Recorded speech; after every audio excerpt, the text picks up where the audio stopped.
Hi and welcome to RCKicks. On today's show, well, we've got something completely new for you. I've never had this manufacturer on the show ever. Yes, sorry about that. And it's this, the Yokomo YR-4J Racer. Now, this is a 1998 release, and this one was gifted to the show by Gareth, so a massive thanks to him. As, like I said, never had a Yokomo, so I'm really looking forward to building it and just getting that experience to see what it's like. Now, this is a Japanese version that came out in 1998, and it's the last of the, I've got my notes over here, sorry, it's the last of the M2 series, fully ball raced. This one's got the body and everything. If I flip it over, it actually is the Nissan Primera. Oh, I just wanted to make a quick announcement to someone who watches the show religiously, even though she doesn't really want to, and that's you. Yes, Mrs. J, Susan, thank you very much for watching the show and putting up with Andy's antics. And Andy, enjoy the cars. Lovely to meet you. Right, let's carry on with the show. So that's the body on it. So we're going to unbox it, take a look at it, and see what you get for your money. Well, back in 1998 anyway. Hit it, Charlie.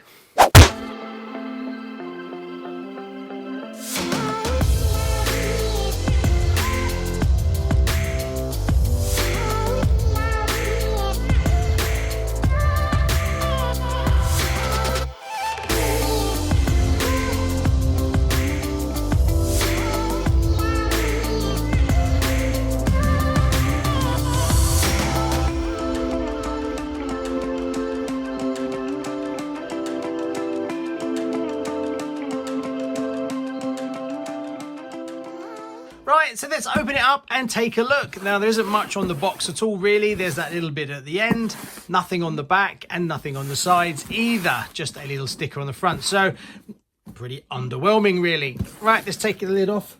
Now, this is a 1/10 touring car.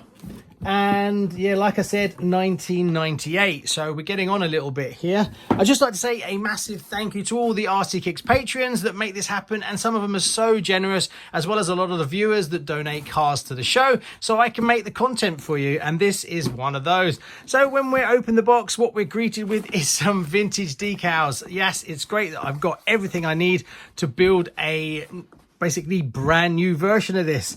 Let's even got the Hewlett-Packard and NGK, Vodafone. It's got everything I need, and they're in reasonable condition. They've gone a little bit yellow, but I'm pretty sure they'll still work. This is all really impressive, but cutting this out is going to be a bit of a challenge, that's for sure. Then we have the body.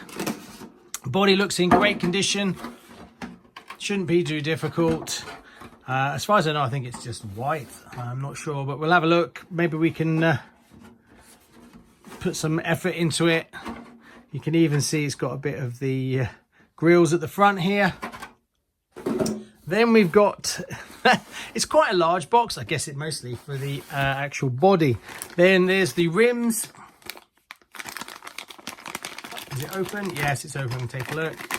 Now, there was two versions of this. There was the Japanese version, which is what you're looking at now. And then there was a American version, which was a Pro USA Racer version. I'm not sure how different it was, but there we go. And then in here is the tyres, I think. Tyres, and you get the inserts as well. I won't try and fit that on camera because you'll be taking ages. So yeah, we got the tyres as well, all brand new and spiffingly fresh, which is fantastic. Makes my life a lot easier as I don't have to restore it. The belt. Then we have, what's this? There's no actual like name or anything on it. I'm not sure what that is. It looks like a top deck or something like that. And the belt cover. Polycarbonate cover for the front belt, some bolts, another bag. Now on here is looks like a little tiny numbers, I guess. Each bag is like numbers, a bit like a Schumacher, but this looks like a price from back in the day where they just printed out prices and things like that. But it says, look, 1, 2, 3. It's fully ball race. It's got ball diffs. It's got full oil shocks. It's got universal drive shafts. Then, wow, look at this. That's the oil. God, that looks like it's been around for a while. Then we have another box here, another bag here, should I say, with a load of other bits in it. springs. I'm not sure what that metal is, spacer or something. That's pinion and spur gear, I think. We will open up these bags and take a look in a little bit. Then the chassis itself, not sure what that is. FRP maybe? I don't know. Not sure. I'd have to read the instructions. It might tell me. Then we have a bumper, which is made out of plastic. What have we got here? I'm not sure what that is. Number 11. Looks like it's fallen out. Then we have the manual. So the YR-4 M2 Type J. I had a look. There's not tons of information about it. Obviously, this manual is in full Japanese, but yeah, it's not too bad. I'm sure we'll work through it. Yeah, can be a little bit tricky, but as long as the pictures are okay, yeah, it should be all right. Shouldn't be too difficult. I've done some before with no language. What else have we got in here? I love these. One thing about old new inbox kits, you get some amazing bump. Funny enough, I was looking at that motor the other day. That's a motor I really want to get there, the Firehawk, but not that easy to find. I saw a couple of these for sale recently. Always hunting for my motors, but yeah, don't recommend it. These are amazing. I do love these. All these bumps. What's this one? CML. So this car came from CML, I guess. It's got all the different versions from back in the day. Definitely worth a read for sure. Wow, it's so retro. So got Japanese insert, so it's in English. That's a bit strange. All the different road cars for racing. What else have we got in here? Tires, lots of bits and pieces. That looks familiar. So a bit of everything. I don't know if this came with this magazine. I guess it does. But there you go. So that's cool. I'll definitely have a look through that. Then we have the actual stickers and wind mask, which is nice to see. I hope that's not actually stuck on there. It does look a little bit... no, it should be okay. And then some screws, I'm guessing, for the body. And check out these decals.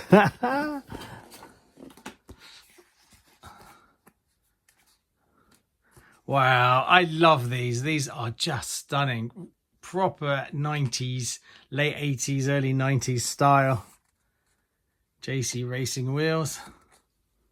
That is amazing. Look how beautiful that is. Definitely going to do something with that. I don't even know if that... I don't think that really is part of this kit. It's just been added. And then we got another mini buyer's guide for Proline tyres.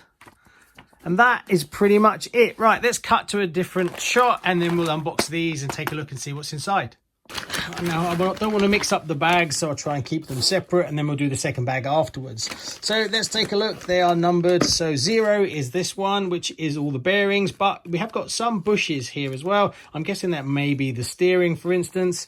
Then we've got, what have we got? Number 1. Number 1, it looks like that is part of the driveline. I don't know what that is. Is that the spur? Has it got a slipper clutch on this? I don't know. It looks like it might have. I'm not sure. I'd have to look in the manual. 3, what's that? That's 1. 2 is some uprights, some front uprights. Rear uprights are in there. And the universal drive shafts. There is front and rear universals. It's not dog bones on the rear. 3 is the hexes and the wheel nuts. Why is that so early on? Normally that's one of the last things you do, but strange enough, it's number 3 in the list. 4 looks like some kind of part of the steering or some of the arms or something.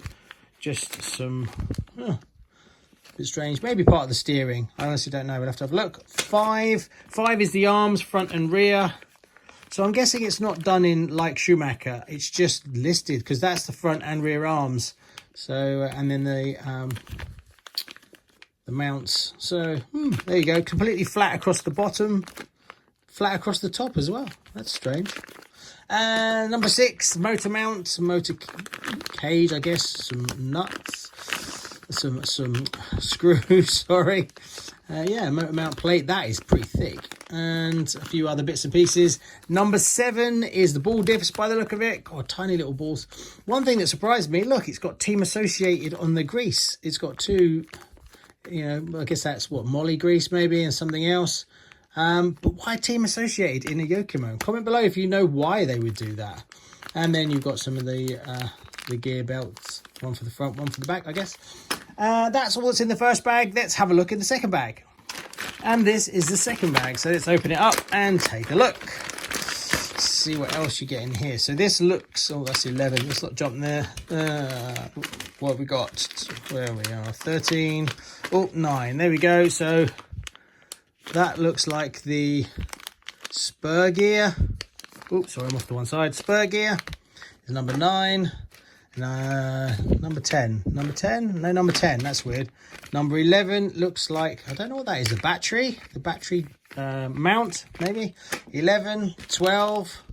Not sure what they are. No idea. 13 is another mount of some sort. 15 is the body pins and the front and rear towers. 16 is all the shocks. So yeah, you've got metal housing shocks. Oil, obviously, like I said. Looking pretty decent quality, actually. There you go. And 17 is, oh, that's the pinion. There we go. It comes with the kit. Oh, sorry, I'm always off to one side. The pinion. And then the other one we've got here is, looks like the top chassis. So there you go, a quick look at what you would have got from Yokomo back in 1998. And now a massive thanks to Gareth for getting this to me, as it is a real time capsule. So we're going to build it on the show soon-ish.